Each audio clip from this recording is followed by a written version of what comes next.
고린도후서 5장입니다. 고린도후서 5장 14절부터 읽겠습니다. 5장 14절부터 제가 봉독해 올리겠습니다. 그리스도의 사랑이 우리를 강권하시는도다. 우리가 생각하건대 한 사람이 모든 사람을 대신하여 죽었은즉 모든 사람이 죽은 것이라. 그가 모든 사람을 대신하여 죽으심은 살아있는 자들로 하여금 다시는 그들 자신을 위하여 살지 않고 오직 그들을 대신하여 죽었다가 다시 살아나신 이를 위하여 살게 하려 함이라. 그러므로 우리가 이제부터는 어떤 사람도 육신을 따라 알지 아니하노라. 비록 우리가 그리스도도 육신을 따라 알았으나 이제부터는 그같이 알지 아니하노라. 그런즉 누구든지 그리스도 안에 있으면 새로운 피조물이라.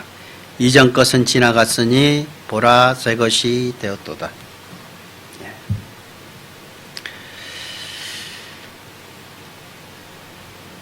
우리가 오늘 말씀은 새로운 피조물이라는 제목으로 함께 교제를 나눌까 합니다.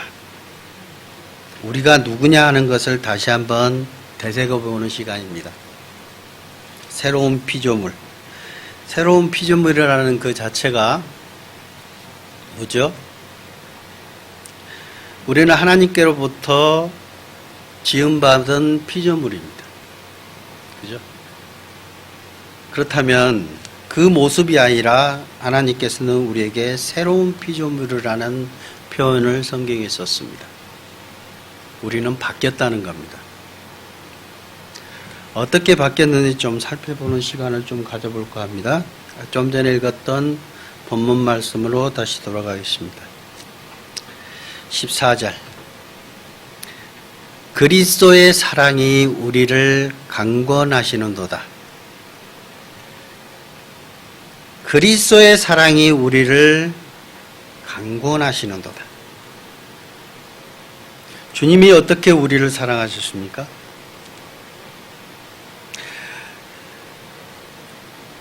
능력의 하나님이고 천지 우주 만물을 지으신 거룩하신 하나님이십니다. 그 하나님이 이 땅에 오신 거예요. 왜? 우리의 육신의 몸을 그대로 입고 오셨습니다. 그 예를 제가 몇 번 들으셨죠. 우리가 애완동물을 키우면 강아지를 되게 좋아합니다. 저도 집에 고양이가 3마리나 있습니다. 그 얘들을 되게 이뻐하고 좋아합니다. 그런데 사람으로서 그 강아지가 될 수 없습니다. 그렇죠? 왜? 강아지는 영혼이 없기 때문입니다. 그래서 그 강아지의 어떤 모습으로든 그 강아지를 대신할 수가 없습니다. 차원이 다르기 때문이에요. 그런데 하나님께서는 우리의 모습으로 우리 가운데 오셨다는 겁니다. 그게 예수 그리스도입니다. 그분이 왜 그러셨을까요?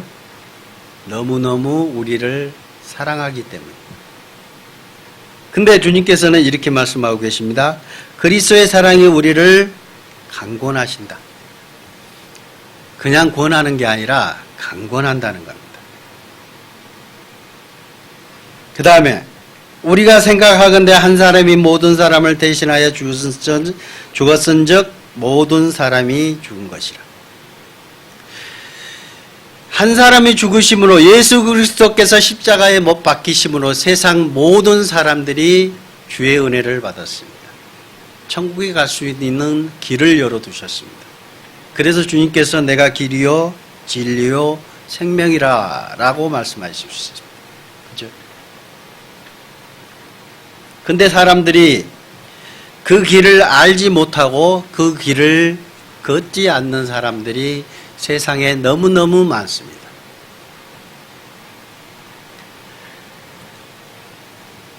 길은 열어놨지만 그 길을 걷지 않기 때문에 그 길로 오지 않기 때문에 많은 사람들이 다른 길, 어떤 길입니까? 지옥의 길로 갈 수밖에 없다는 겁니다. 심판의 길로. 하나님은 우리에게 이제 말씀하십니다. 그 사랑을 알고 있는 우리에게 말씀하십니다. 믿지 않는 사람들에게 말씀하시는 게 아니라 믿는 예수 그리스도의 길을, 주님이 닦아놓으신 그 길을 아는 사람들에게 말씀하고 계시는 겁니다. 그리스도의 사랑이 우리를 강권한다. 강하게 권하는 겁니다. 정말 강력하게 권하는 겁니다. 15절, 그가 모든 사람을 대신하여 죽으심은 살아있는 자들로 하여금 다시는 그들 자신을 위하여 살지 않고 오직 그들을 대신하여 죽었다가 다시 살아나신 이를 위하여 살게 하려 하심이니라. 이제는 우리가 그 사랑을 깨닫는 우리가 누구를 위해서 살아고요? 예수 그리스도를 위해서 살아라 라고 말씀하고 계시는 겁니다. 주님은 이렇게 우리에게 말씀하고 계십니다. 베드로전서 2장입니다. 예수님이 어떻게 하셨어요? 24절, 친히 나무에 달려 그 몸으로 우리 죄를 담당하셨으니 이는 우리로 죄에 대하여 죽고 의에 대하여 살게 하려 하심이라. 그가 채찍에 맞음으로 너희는 나음을 얻었나니 너희가 전에는 양과 같이 길을 잃었더니 이제는 너희 영혼의 목자와 감독 되신 이에게 돌아왔느니라. 다들 돌아오셨습니까? 예수님께서 우리 모든 죄를, 세상 모든 죄를 사실 때 나도 그 가운데 있었습니까? 예. 내 죄도 우리의 모든 죄 그 속에 주님께서 피를 흘리심으로 말미암아 우리 죄가 영원히 사하여 줬습니다. 그렇다면 25절처럼 너희가 전에는 양과 같이 길을 잃었더니 이제는 너희 영혼의 목자와 감독 되신 이에게 돌아왔느니 그걸 믿는 자들에게 우리에게 주님 앞에 돌아온 겁니다. 주와 함께하는 겁니다. 주님을 떠났던 사람들이 이제는 주님 앞에 나와 있습니다. 우리가 주님 앞에 모여 앉아 주님께 예배드리는 이 모습 또한 주님 앞에 나와 있는 모습입니다. 그래서 주님께서는 어떻게 살라고 우리에게 말씀하고 계시느냐? 데살로니가 전서입니다.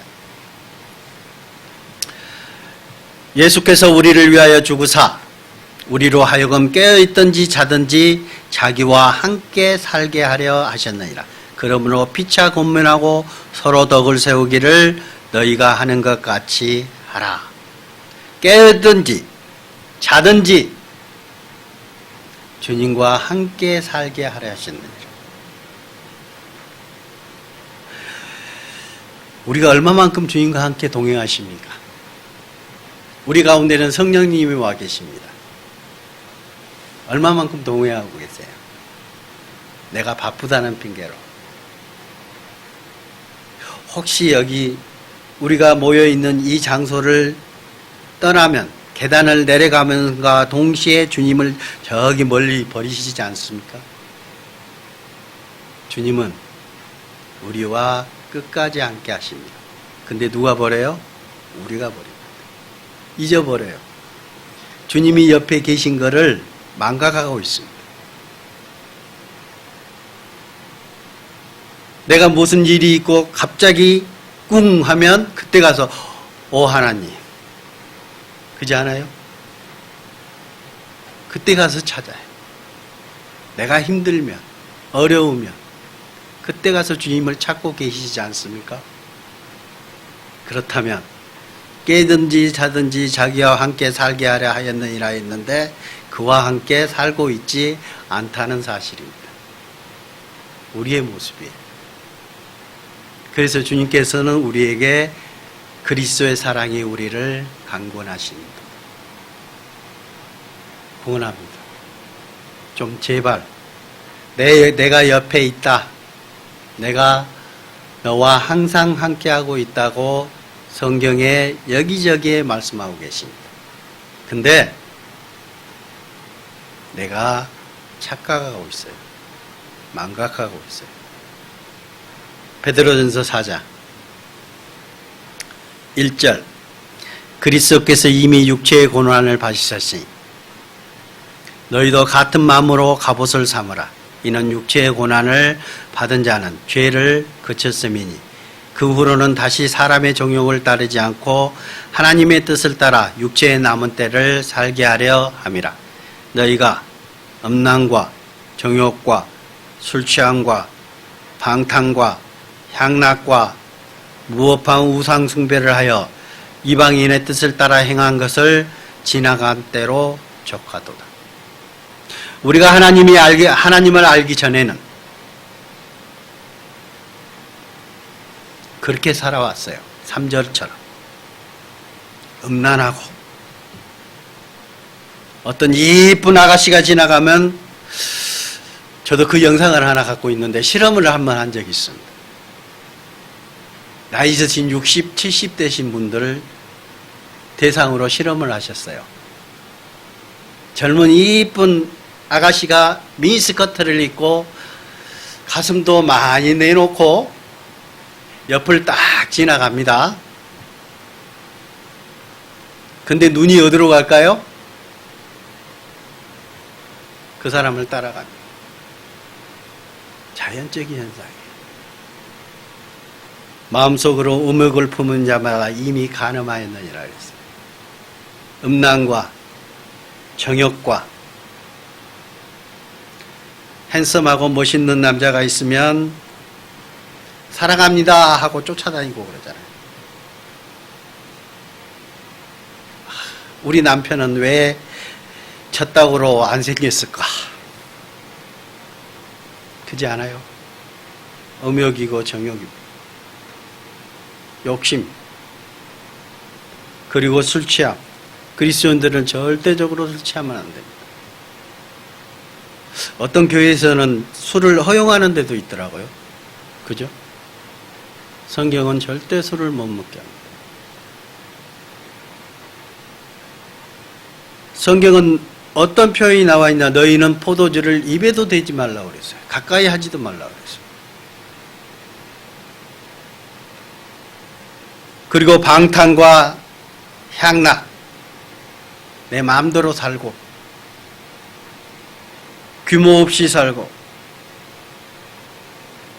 누가 뭘 좋아한다고 그러면 다 따라가서 함께 즐기고 그리고 요즘에는 묻지마 관광이 많다며요. 많이 없어졌습니까? 예. 묻지마 관광이 되게 많습니다. 저도 많이 들었습니다. 등산 간다고. 예. 그리고 산은 안 타고 이상한 것을 타는 경우들이 많다고 그럽니다. 향락, 즐기고. 이거는 사탄이 하는 일입니다. 왜? 우리 그리스도인뿐만 아니라 사람들의 마음을 빼앗아가는 겁니다. 하나님을 생각하지 못하게 만드는 겁니다. 그것이 우리 가운데 있어요. 그렇게 하지 말라는 겁니다. 무법한 우상 숭배를 하여. 우상 숭배 안 하셨습니까? 가끔가다 누가 언론에서도 그런 게 많이 나오더라고요. TV를 보다 보면 뭐예요? 손금이나 얼굴 면상에 면상을 보고 이렇게 사람을 사주를 판단하죠. 그럴 때는 나도 그러나? 믿는 사람인데도 가끔씩 거기에 빠질 때가 많습니다. 그리고 우상 숭배가 뭔지 아세요?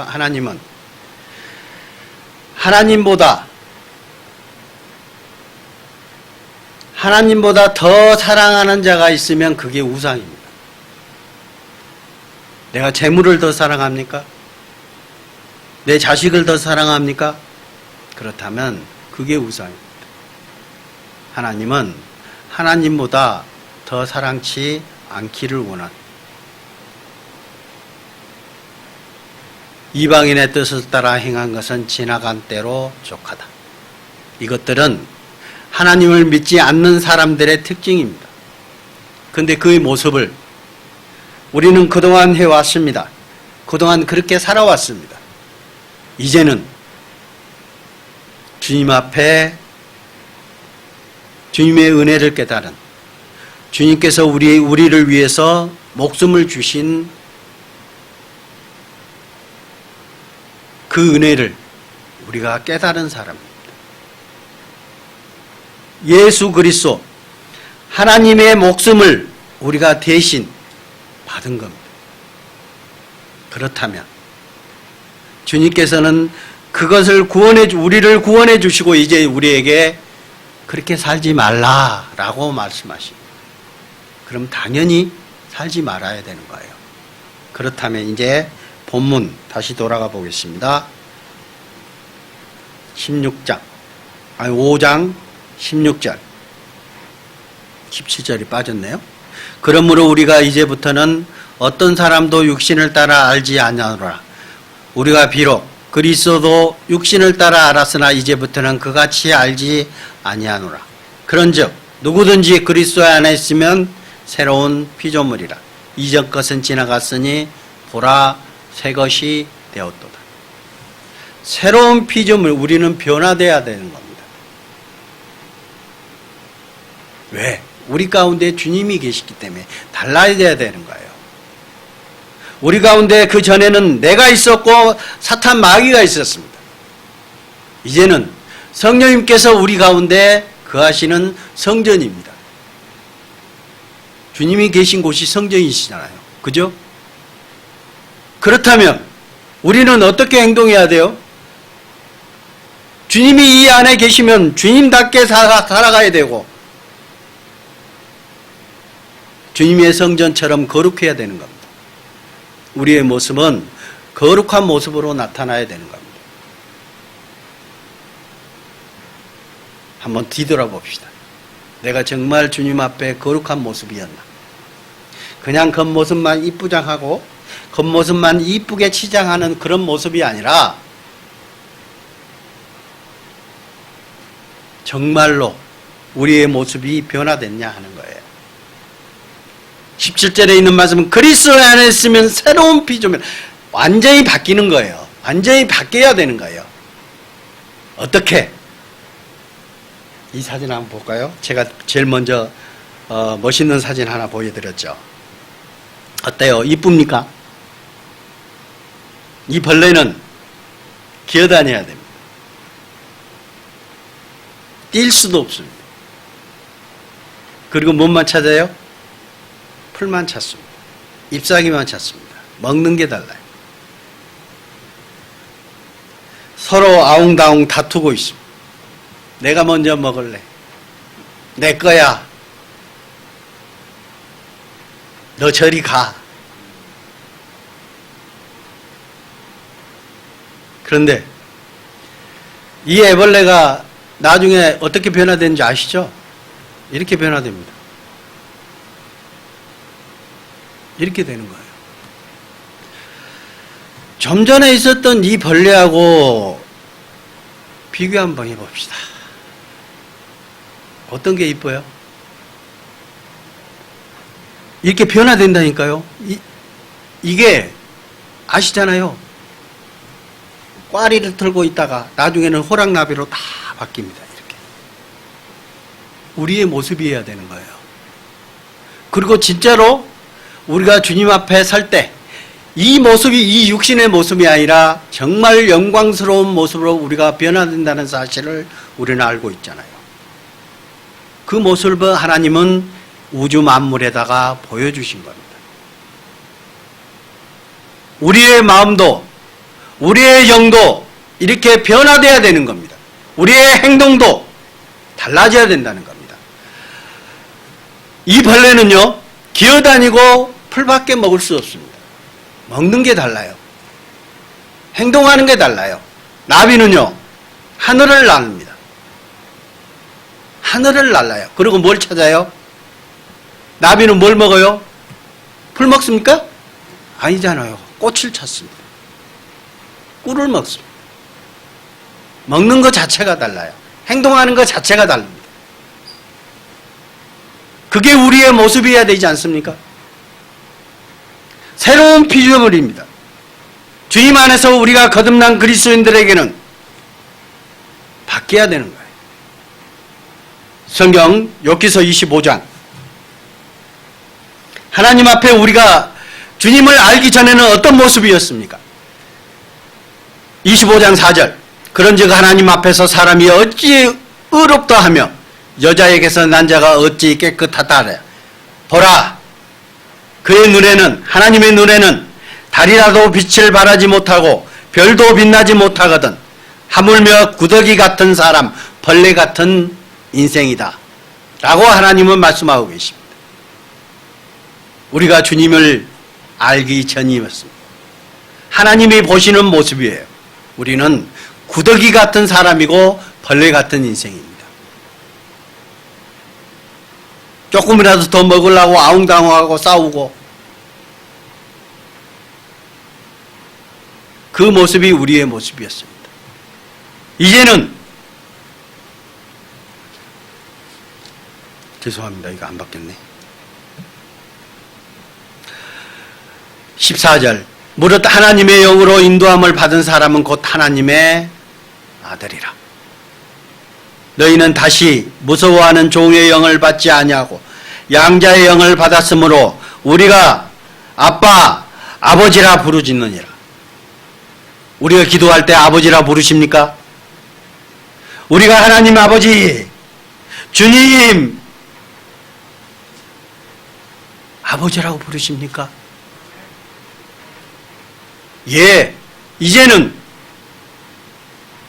당당히 아버지라 부를 수 있습니다. 왜? 예수 그리스도 피로 말미암아 우리를 사셨기 때문입니다. 우리가 양자가 된 거예요. 이제 하나님의 아들이 된 겁니다. 그래서 아빠 아버지라 부를 수 있는 자격이 되는 겁니다. 그 애벌레가 호랑나비로 변한 모습처럼 우리도 변화돼야 되는 거예요. 그것이 하나님께서 우리에게 원하시는 겁니다. 그래서 처음에 읽었던 말씀처럼 그리스도의 사랑이 우리를 강권하시는도다 그랬습니다. 그래서 우리는 어떻게 살아가야 되는가 하는 거예요. 그것을 좀 살펴봐야 될 거예요. 디도서 3장입니다. 5절. 우리를 구원하시되 우리를 행한 바 의로운 행위로 말미암지 아니하고 오직 그의 궁윤하심을 따라 중생의 시승과 성령의 새롭게 하심으로 하셨나니 우리 구주 예수 그리스도로 말미암아 우리에게 그의 성령을 풍성히 부어주사 우리로 그의 은혜를 힘입어 의롭다 하심을 얻어 영생의 소망을 따라 상속자가 되게 하려 하심이라. 우리를 예수 그리스도를 맏아들로 두시고 우리를 하나님의 자녀로 택하셨어. 그죠? 5절. 중생의 시승과 성령의 세력과 하심으로 하셨다. 중생이 무엇인지 아시죠? 거듭남입니다. 거듭남. 다시 태어났다. 주님 안에서 다시 태어난 모습 맞습니까? 너희가 거듭난 것이 썩어질 씨로 된 것이 아니요 항상 있는 하나님 말씀으로 되었느니라 그랬습니다. 우리가 거듭난 것은 말씀으로 주님의 은혜를 깨닫고 우리가 주님께서 십자가에서 흘리신 보혈로 말미암아 우리 죄를 영원히 사해 주셨다는 것을 우리가 믿고 주님 앞에 나왔습니다. 그게 우리의 모습입니다. 이제는 주님께서 우리가 죽어야 될 그 위치에서 주님이 대신 십자가에서 죽어주셨다니까요. 그러니까 내 대신 주님이 죽으신 거예요. 그러게 나도 죽은 겁니다. 그 십자가에서 내가 죽은 거예요. 그러면 나는 이제 뭐예요? 죽었다가 다시 산 겁니다. 그게 거듭난 거예요. 다시 살아나, 다시 태어난 겁니다. 다시 태어났기 때문에 우리의 모습은 변화돼야 되는 게 맞는 거예요. 고린도후서 5장 18절 모든 것이 하나님께로서 났으며 그가 그리스도로 말미암아 우리를 자기와 화목하게 하시고 또 우리에게 화목하게 하는 직분을 주셨으니 곧 하나님께서 그리스도 안에 계시사 세상을 자기와 화목하게 하시며 그들의 죄를 그들에게 돌리지 아니하시고 화목하게 하는 말씀을 우리에게 부탁하셨나요? 그가 모든 것이 하나님께로 났다. 그리고 그가 그리스도로 말미암아 그가 누구예요? 하나님께서. 하나님이 독생자 예수 그리스도를 이 땅에 보내신 겁니다. 그리고 하나님이 예수 그리스도 피로 말미암아 우리 죄를 담당하시게 우리의 목숨을 대신 십자가에서 죽으시게끔 하신 겁니다. 그리고 심판자인 하나님께서 우리 죄를 다 용서하신 겁니다. 예수 그리스도로 말미암아. 누가 하셨다고요? 하나님이 하신 겁니다. 심판자가 그것을 인정하신 거예요. 그래서 우리가 하나님 앞에 당당히 나아갈 수 있는 겁니다. 죄가 있으면 하나님 앞에 나아갈 수 없어요. 그죠? 그 죄를 예수 그리스도가 길을 열어주셨습니다. 그리고 하나님께서 그것을 인정하신 거예요. 그래서 19절 곧 하나님께서 그리스도 안에 계시사 세상을 자기와 화목하게 하셨다. 그리스도 안에 계시고 그들의 죄를 그들에게 돌리지 아니하셨다. 우리의 죄를 우리에게 돌리지 아니하셨어요. 만약에 우리에게 돌렸다면 우리는 영원한 지옥의 형벌을 받을 수밖에 없었다는 겁니다. 우리에게 안 돌리고 누구예요? 예수 그리스도를 십자가에서 못 박혀 죽이신 겁니다. 그리고 이제는 뭐라고요?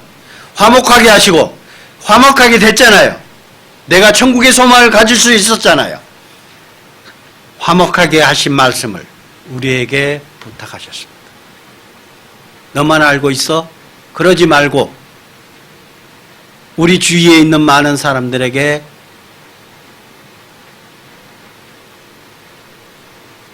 전해라는 겁니다. 다음에 기회 있으면 지옥에 대해서 한번 좀 같이 교제 나눴으면 좋겠어요. 지옥이 어떤 곳인가? 지옥이 어떤 곳인가 좀 우리도 알아봐야 돼. 우리는 가지 않지만 우리 주변에 있는 가족들과 우리 주변의 친척들과 친구들과 우리 주변에 있는 많은 사람들이 거기로 달려가고 있잖아요.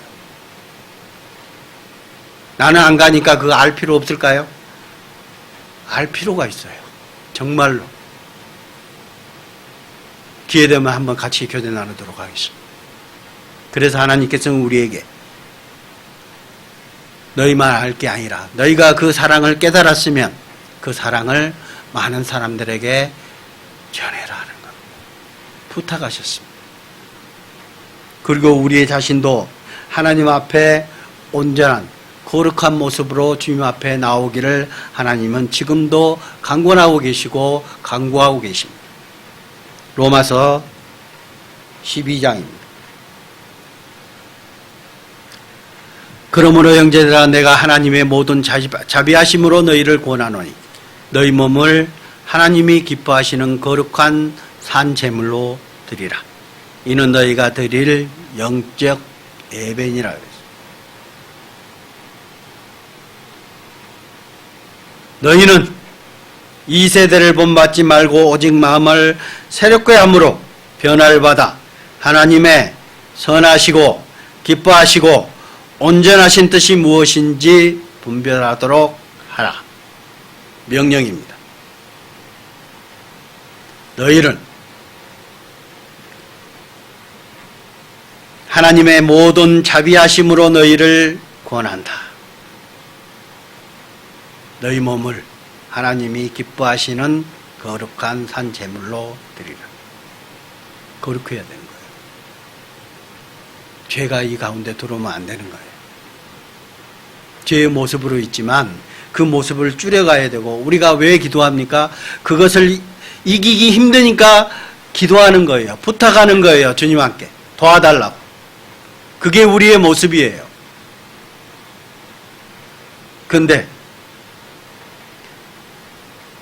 우리가 아까 전에 읽었던 말씀처럼 하나님을 싫어하고 세상을 좋아하고 술 취하고 방탕하고 세상 사람들이 사는 것처럼 똑같이 살아간다면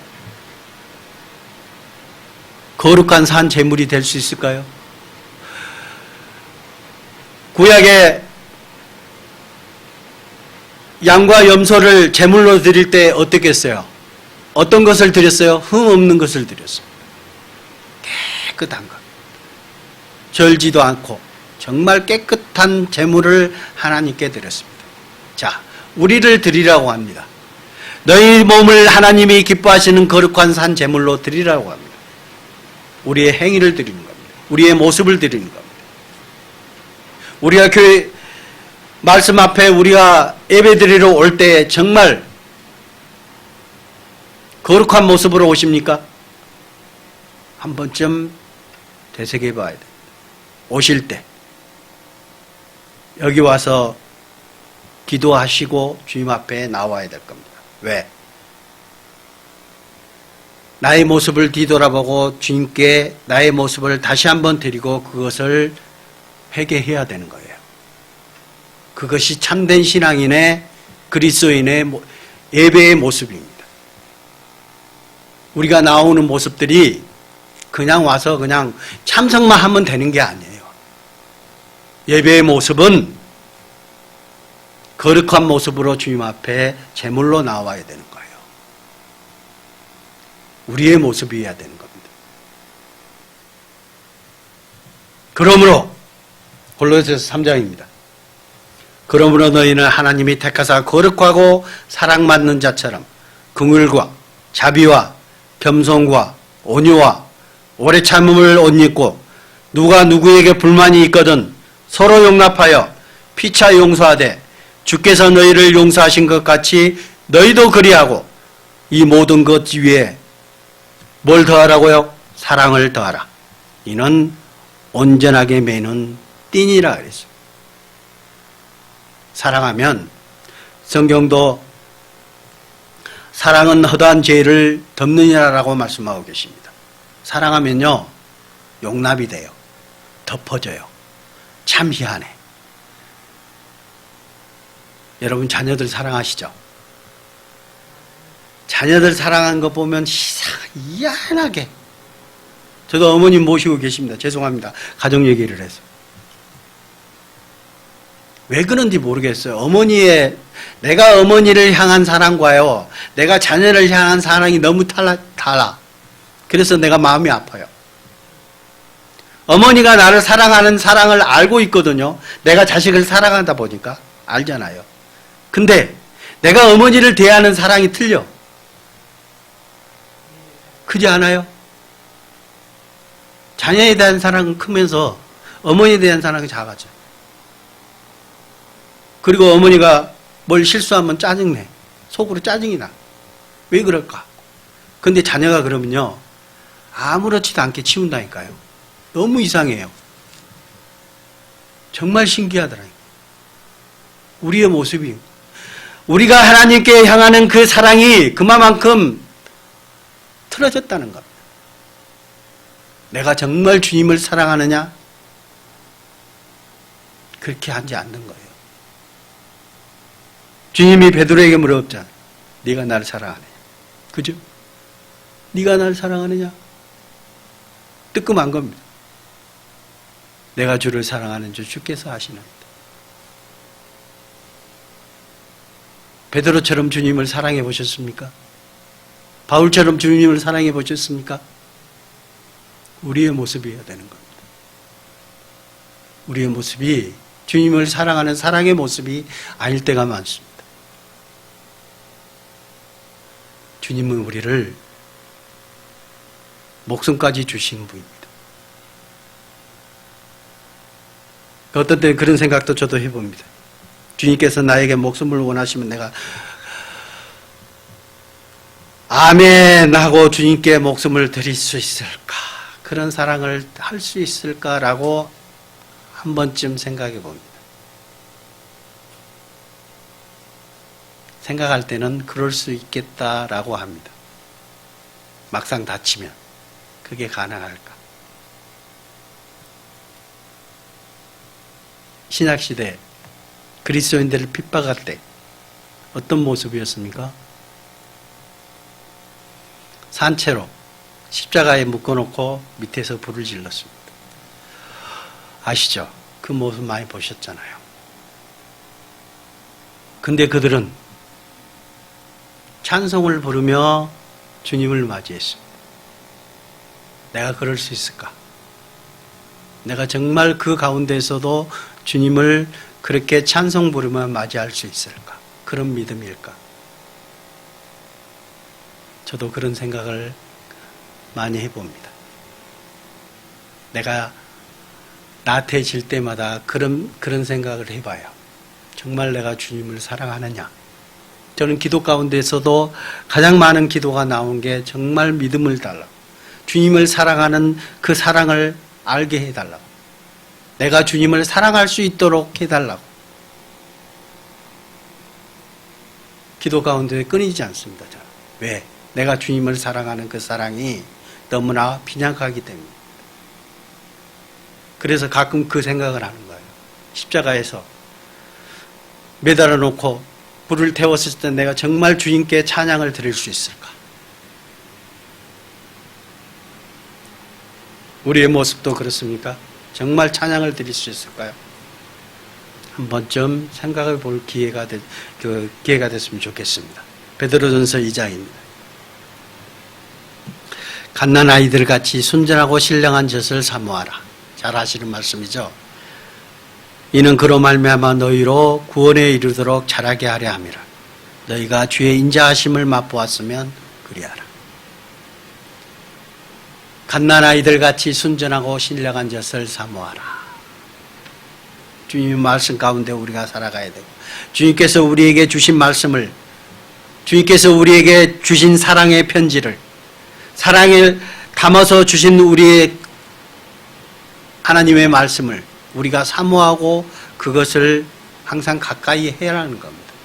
그로 말미암아 너희로 구원에 이르도록 자라게 하라. 성화입니다. 우리가 주님 안에서 태어났으면 이제 잘 먹고 잘 자라야 될 거 아닙니까? 그죠? 그게 신령한 젖입니다. 그게 말씀입니다. 주님께서 우리에게 주신 신령한 젖, 주님의 말씀입니다. 그 말씀을 우리가 읽고 묵상하고 항상 곁에 두고, 그리고 성경은 이 말씀을 어떻게 해요? 달려가면서도 이 말씀을 읽고 볼 수 있게끔 하라고 그랬어요. 달려가면서. 우리가 어떤 바쁜 와중에 있을지라도 주님의 말씀은 우리와 함께 해야 됩니다. 그것이 우리가 거룩해지는 모습입니다. 요한복음 12장 또 우리에게 부탁하신 말씀입니다. 3절 너희는 내가 일러준 말로 이미 깨끗하였으니. 구원 받으셨습니까? 주님의 은혜를 깨달으셨습니까? 예. 너희는 내가 일러준 말로 이미 깨끗했다. 그러면 어떻게 하라? 4절 내 안에 거하라. 나도 너희 안에 거하리라. 가지가 포도나무에 붙어있지 아니하면 스스로 열매를 맺을 수 없음 같이 너희도 내 안에 있지 아니하면 그러하리라. 우리가 주님 안에 붙어있으면 저절로 자라는 겁니다. 아기는 어머니 품 안에 있으면 저절로 자라는 거예요. 가장 가까운데, 엄마 품 안에 있으면 가장 가까운데 뭐가 있어요? 엄마 젖이 있거든요. 그죠? 정말 포근하고 어머니의 심장 소리를 들을 수 있는, 그러니까 어린아이는 언제 가장 행복한 줄 아세요? 젖 먹을 때예요. 왜? 엄마의 심장 소리를 항상 듣거든요. 가장 안정적이고 평안할 때가, 아기의 평안할 때가 엄마의 젖을 먹을 때입니다. 엄마의 심장 소리가 들리거든요. 하나님의 심장 소리가 들리십니까? 우리가 가장 가까이 할 수 있는 게 이 말씀입니다. 말씀 안에 있을 때, 주님 안에 있을 때 우리가 하나님의 심장 소리를 우리가 듣고 있는 거예요. 갈라디아서 5장입니다. 몇 구절만 더 보겠습니다. 내가 이르노니 너희는 성령을 따라 행하라. 그리하면 육체의 욕심을 이루지 아니하리라. 성령님께서 우리 가운데 거하시잖아요. 그러면 주님께서 우리가 분명히 그럴 겁니다. 로마서 8장에 있는 말씀처럼 우리 가운데 두 가지 법이 싸운다고 그럽니다. 육신의 법과 성령의 법. 두 가지 법이 우리 가운데 싸웁니다. 혹시 무슨 나쁜 짓을 할 때 우리의 가슴이 어떻게 해요? 두근두근거립니다. 그러면서 너 꼭 그거 해야 돼? 안 해야 돼? 육신적으로 생각하면 저거 갖고 싶은데, 속으로는 너 그러면 안 되잖아. 분명히 두 마음이 싸울 겁니다. 선한 양심이 주님의 뜻입니다. 선한 양심이 성령님을 따라 행하는 겁니다. 그러면 17절에 육체의 소용은 성령을 거스리고 성령은 육체를 거스리나니 이 둘이 서로 대적함으로 너희가 원하는 것을 하지 못하게 하려 함이니라. 그 모습이 우리 가운데 있잖아요.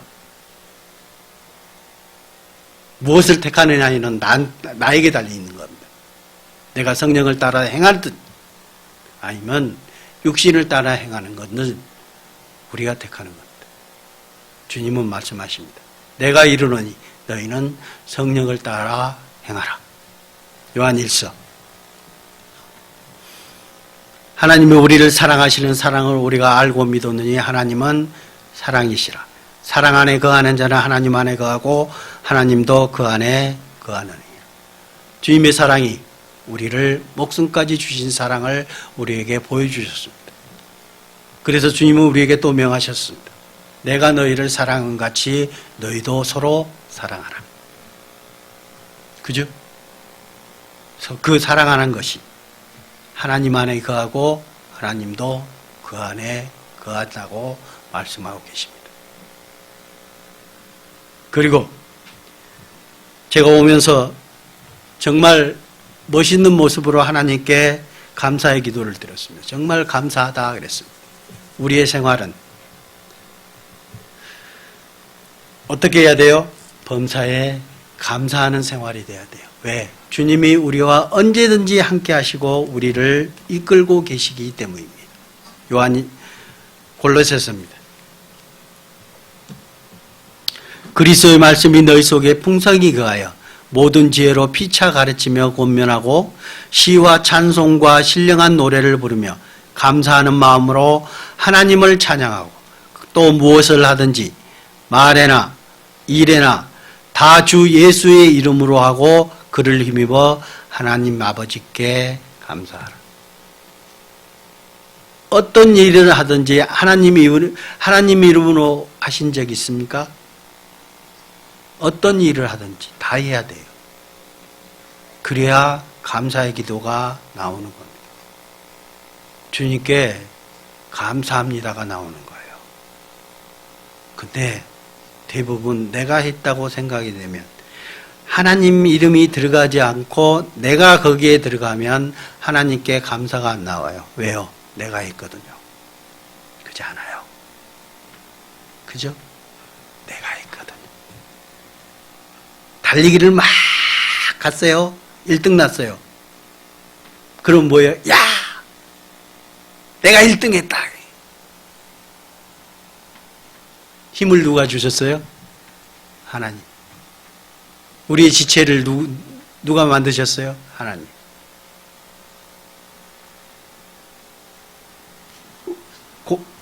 공기 중에 있는 산소를 누가 주셨어요? 하나님. 내가 건강할 수 있는 모습으로 나을 수 있는 게 누가 그걸 길러주셨어요? 하나님. 따지고 보면 다 하나님이 해주시는 건데 나는 그걸 따라간 것 뿐이에요.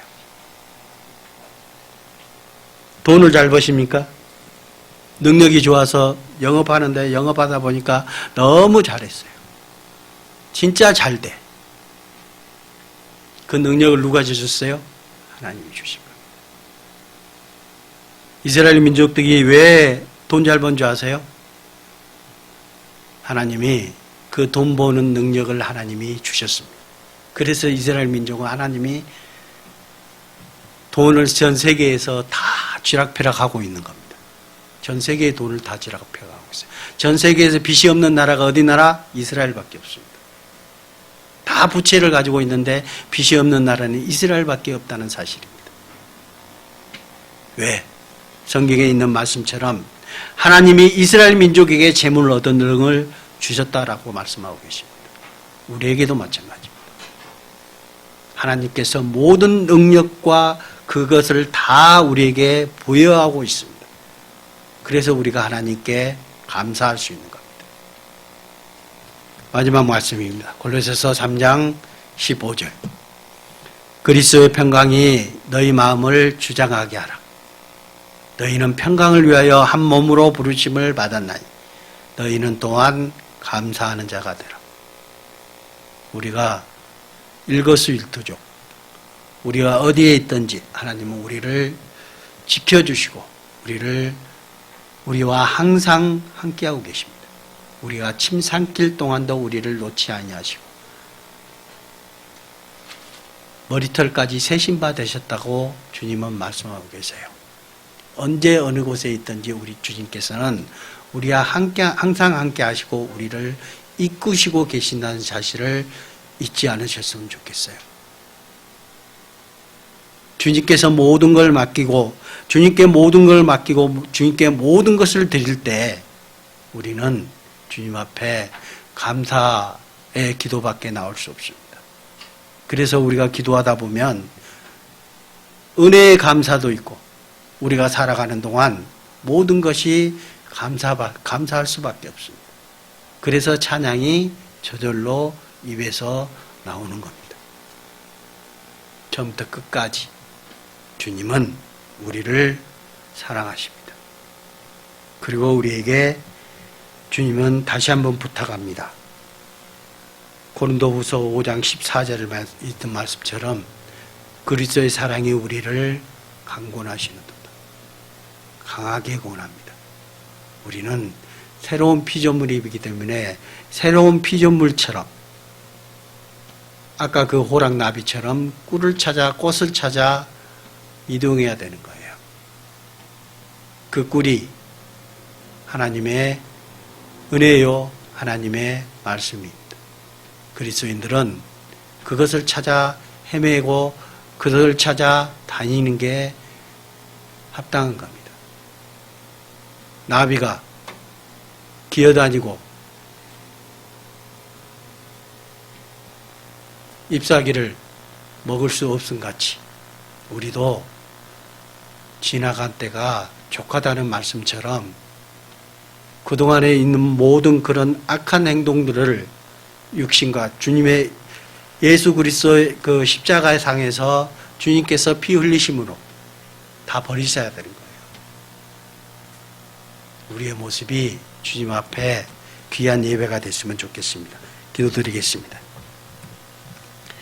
사랑의 아버지 하나님 감사합니다. 주님께서 우리를 사랑하심으로 우리가 주님 앞에 나아갈 수 있는 당당한 마음을 주심을 감사드립니다. 이제는 주님께서 우리에게 말씀하신 것처럼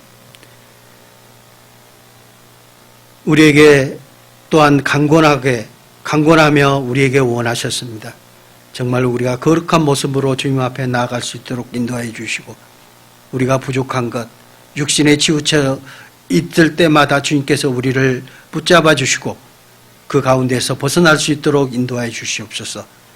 우리가 살아가는 동안에 오직 주님만을 바라보며 살아갈 수 있도록 인도해 주시옵고 우리를 언제나 주님 품 안에서 주님의 거룩하신 사랑 안에서 살아갈 수 있도록 인도하여 주시옵소서.